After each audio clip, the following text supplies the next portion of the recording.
네, 재미있는 스포츠 이야기를 알아보는 스포츠그램 시간입니다. 한국야구위원회가 프로야구 자유계약, 즉 FA 선수 제도 개선에 본격 착수했습니다. 네, 연봉 상한제를 도입하고 자격을 단축하는 안을 마련했는데 적잖은 논란이 예상됩니다.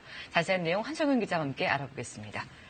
한 기자, 자유계약 선수 연봉 총액을 제한하는 것이어서 그럼 선수들한테는 불리한 건가요, 유리한 건가요? 예, 불리한 면도 있고 유리한 면도 있습니다. 그러니까 연봉을 제한하는 것은 분명히 불리한데요. 네.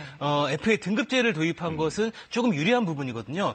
장점과 단점이 조금씩 섞여 있다. 이렇게 보면 좋을 것 같은데 이번 개정안에서 가장 눈에 띄는 부분은 역시 총액 제한입니다. FA 선수들의 금액을 4년 동안에 80억 원 이상은 받지 못하게 제한을 한 것이고요. 만약에 6년 계약을 하게 된다면 20억 원씩 해서 120억 원까지 이렇게 구성이 됩니다. 또한 계약금 비중이 우리나라가 너무 높다. 메이저리그 같은 경우는 계약금 비중이 거의 없거든요. 그래서 계약금 비중을 전체 총액의 30% 정도로 낮추자. 이런 안이 포함되어 있습니다. 예. 구단들이 이렇게 나온 배경에는 시장 규모에 비해서 선수들의 몸값이 과도하기 때문에 더 이상은 감당하기 어렵고 공멸의 길로 갈 수밖에 없어서 부득이하게 이런 안을 마련했다. 이렇게 밝히고 있는데요. 여기에 선수들을 위해서는 FA 등급제를 도입을 하고요. 네. 또한 FA 취득 연한을 고졸과 대졸 모두 1년씩 이렇게 단축하는 안까지 마련을 했습니다. 사실 이런 몸값 논란, 이 FA 선수들의 몸값은 구단이 올려온 게 사실이잖아요, 그거. 예, 맞습니다. 사실은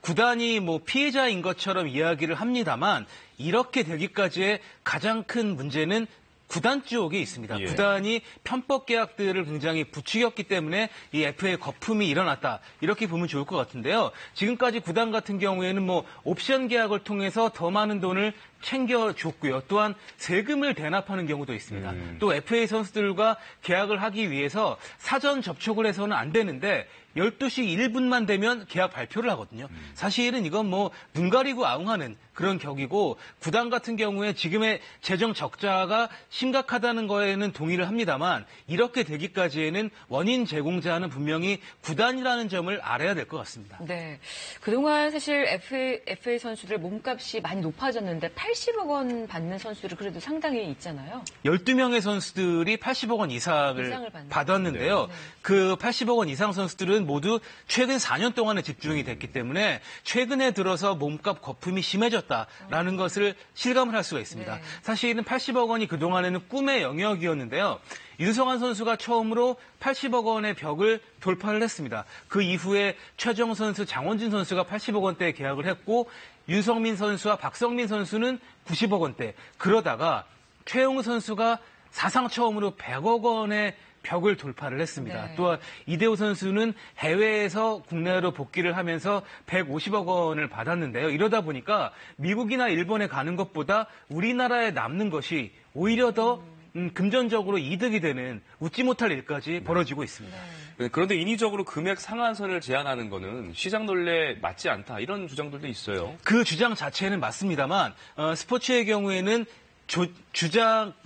조절하는 경우가 존재합니다. 예. 예를 들어 시장 원리가 가장 충실한 미국 같은 경우에 메이저리그 사커 같은 경우에는 최고 연봉을 제한을 하기도 하거든요. 그래서 이것이 중요한 것이 아니라 규제를 철폐해야 되는데 특히 FA 몸값을 정말로 낮추기 위해서 어떻게 해야 되느냐. 연봉 제한보다는 외국인 선수에 대한 규제를 풀어야 된다. 이런 목소리가 설득력을 얻고 있는데요. 외국인 선수의 연봉을 내년부터 KBO는 100만 달러로 제한을 하기로 했습니다. 네. 이게 과연 맞느냐.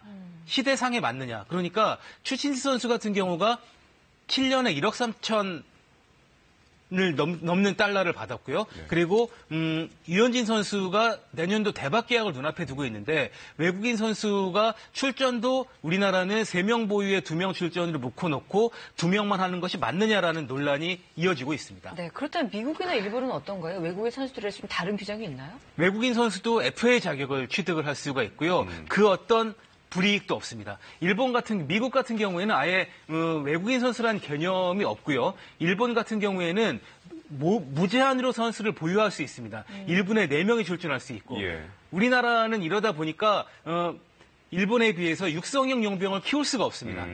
일본 같은 경우는 한 7, 8명의 선수를 싼 몸값으로 데려와서 보유를 해서 키우기도 하는데 우리나라는 집지 전력이 될 선수만 하다 보니까 여러 가지 면에서 굉장히 불합리하고 FA 몸값만 높아졌다 이렇게 보면 좋을 것 같습니다. 네. 자, 이제 그 중심이 되는 논의가 FA 등급제란 말이에요. 좀 우리에게 낯선 제도인데 선수들한테 등급을 나눈다는 의미죠? 연봉을 기준으로 해서 A, B, C 등급을 나눕니다. 그래서 A 등급 같은 경우는 지금과 비슷하지만 B 등급, C 등급 같은 경우에는 보상 선수 없이 이적을 할 수가 있습니다. 지금 같은 경우에는 보상 선수를 줘야지 되기 때문에 B, C 등급, 그러니까 특급 선수가 아닌 선수들은 이적이 어려운데 이제는 등급제가 채택이 되면 자유롭게 이적을 할 수 있다. 이렇게 보면 좋을 것 같습니다. 네, 오늘도 스포츠 소식 잘 들었습니다. 고맙습니다.